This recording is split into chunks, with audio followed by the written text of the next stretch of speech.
Good morning बेटा आज बात करेंगे कि जब इंक्लाइन सरफेस पर आपके पास कोई भी इंक्लाइन सरफेस है, जैसे फॉर एग्जांपल मेरे पास ये एक सरफेस है, ठीक है, और इस पर ये बॉडी रखी हुई है।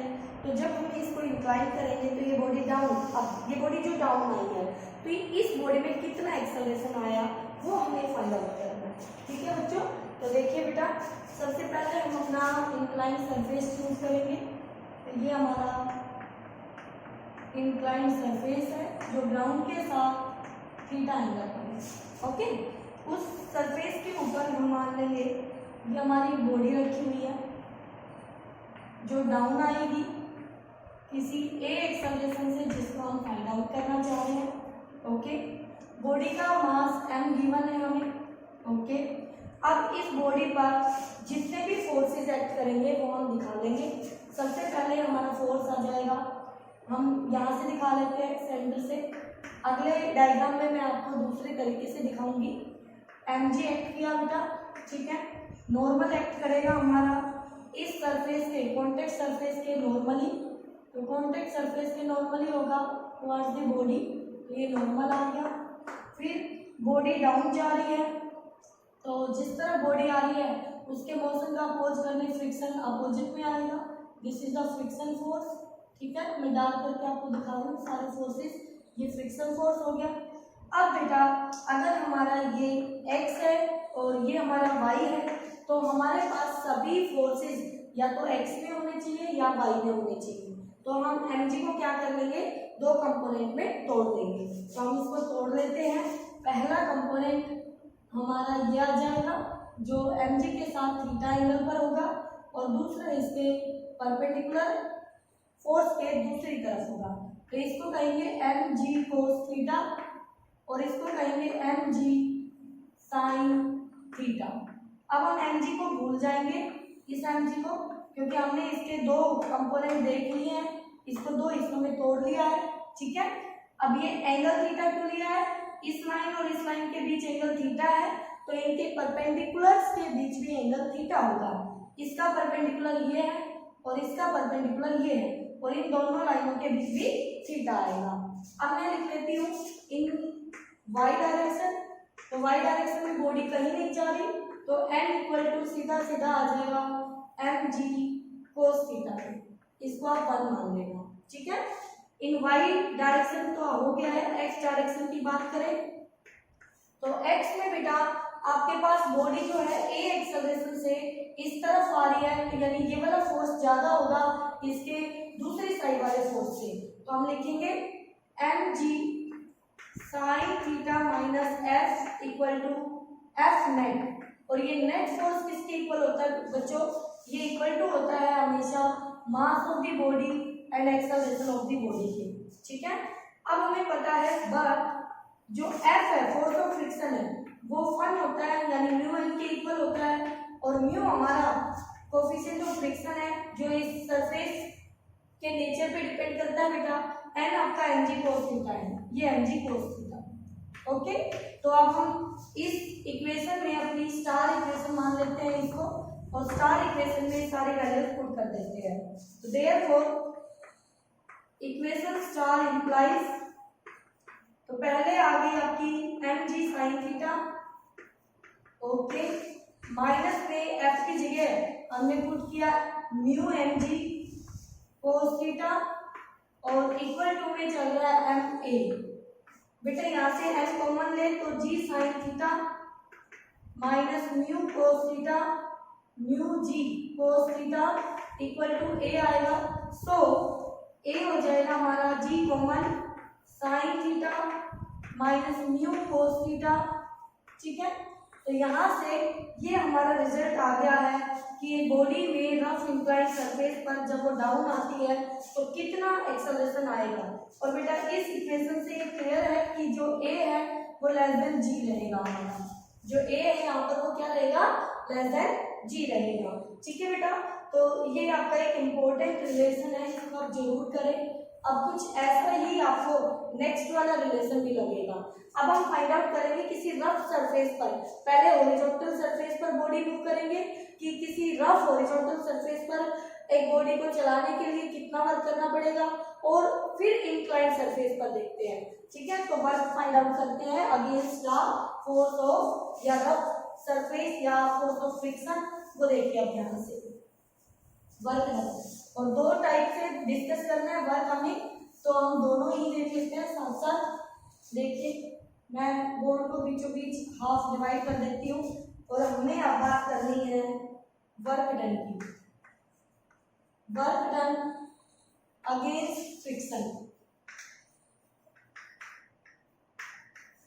Friction against friction. ठीक है, फ्रिक्शन के अगेंस्ट वर्क डन हम देख रहे हैं। तो पहला केस हम लेंगे नंबर 1, हॉरिजॉन्टल सरफेस, हमारे पास सरफेस हॉरिजॉन्टल है। दूसरा केस हम लेंगे सरफेस हमारे पास इंक्लाइन है, इंक्लाइन सरफेस। बहुत ही इजी सर कॉपी के बेटा। देखिए सबसे पहले यहाँ हॉरिजॉन्टल सरफेस ले लिया, ओके कोई दिक्कत नहीं है। हमने अपनी एक बॉडी मान ली, ये हमारी कोई बॉडी है, ठीक है, इसका मास m है, ओके। इस बॉडी पर अप्लाइड फोर्स हमने P ले लिया, this is the applied force P।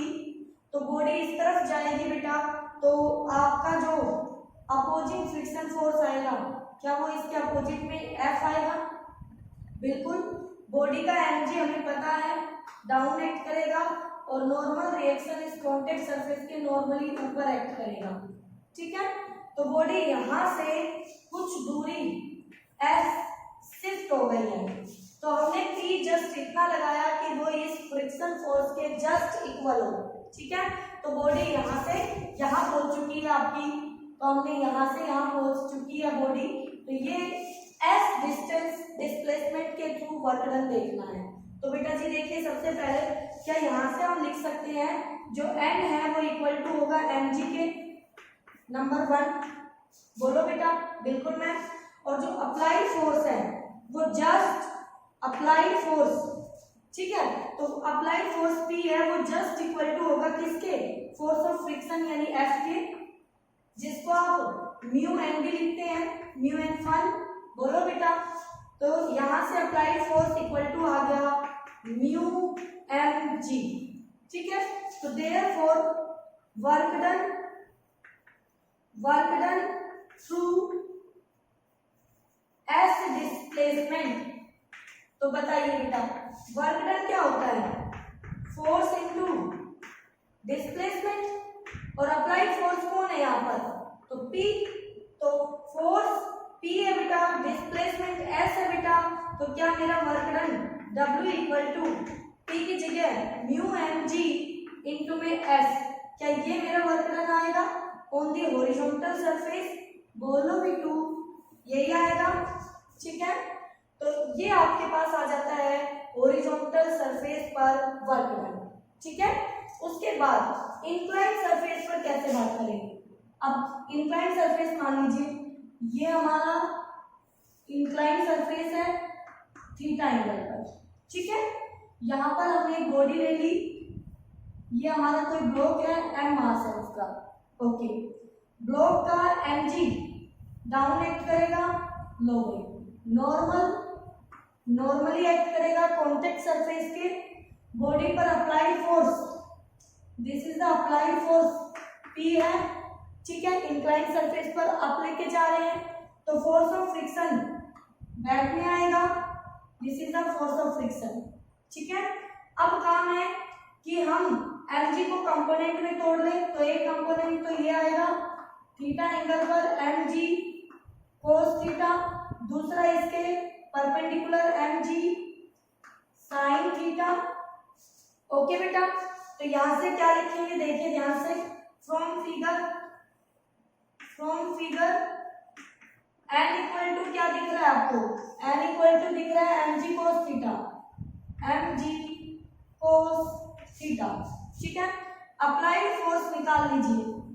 Applied force just कितना होना चाहिए, उसके अपोजिंग फोर्स के इक्वल। तो अप्लाइड फोर्स जस्ट इतना हो जो उसके अपोजिंग फोर्स है, यानी mg sin theta plus F होना चाहिए तभी बॉडी अप जाएगी, जस्ट इसके इक्वल होना चाहिए। ज्यादा तो होगा तो जाएगी जाएगी, बट इससे कम हो गया तो नहीं जाएगी, तो जस्ट इसके इक्वल ले लिया हमने। ओके, बट हमें पता है जो F होता है वो 1 है और n हमारा है mg cos थीटा, तो म्यू mg cos थीटा हम इसको रख देंगे, तो हमारा देयरफॉर अप्लाइड फोर्स आ गया है mg sin theta plus mu mg cos theta. देखिए बेटा, ठीक है, तो यहाँ से applied force equal to mg common लिया, sin theta plus mu cos theta, और बेटा जी अब हम वर्क डन निकाल सकते हैं। देयरफॉर वर्क डन थ्रू, यहाँ से मान लीजिए हम बॉडी को लेके गए हैं s डिस्प्लेसमेंट तक, थ्रू s डिस्प्लेसमेंट, तो वो हो जाएगा फोर्स अप्लाइड फोर्स इनटू में डिस्प्लेसमेंट s, तो क्या हम उसको लिख सकते हैं mg sin theta plus mu cos theta into s, this is the work done against rough incline surface. इतना वर्क हमें करना पड़ेगा, ठीक है बेटा। तो कोई भी इक्वेशन आपको रटने की जरूरत नहीं है, बस आप कंडीशंस देखिए, उन कंडीशंस को अप्लाई कीजिए अपने आप आपके, और सेम पैटर्न पे आपके न्यूमेरिकल सॉल्व होंगे। आपको न्यूमेरिकल सॉल्व करने हैं और कोई भी डाउट होगा वो आपको मुझसे पूछना है, ठीक है बेटा।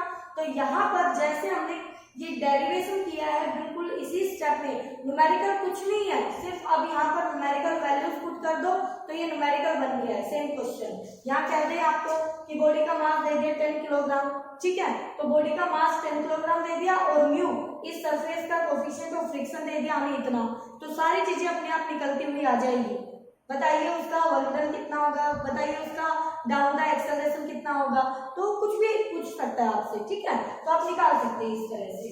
अब इसमें एक टॉपिक और डिस्कस किया है मैंने आपके नोट्स में, वो और आपको बता देती हूँ मैं कि जो हमारा लिमिटिंग फ्रिक्शन है उसके 4 लॉ डिस्कस किए हैं। Laws of limiting friction, laws of limiting friction, तो वो कौन कौन से है बेटा, पहला देख लीजिए। लिमिटिंग फ्रिक्शन जो है नेचर ऑफ कॉन्टेक्ट सरफेस पर डिपेंड करता है, नेचर ऑफ कॉन्टेक्ट सरफेस पर डिपेंड करता है, यानी कि वो दोनों सरफेस वुड है या वो दोनों सरफेस मेटल है या एक मेटल एक वुड है, तो उस पर डिपेंड करता है। दूसरा, इसके जो लिमिटिंग फ्रिक्शन का जो F है उसकी डायरेक्शन, F की direction opposite to relative motion होती है बेटा, opposite to relative motion of the body, ठीक है। नंबर 3, ये एरिया ऑफ कांटेक्ट के इंडिपेंडेंट होती है, एरिया ऑफ कांटेक्ट के इंडिपेंडेंट होती है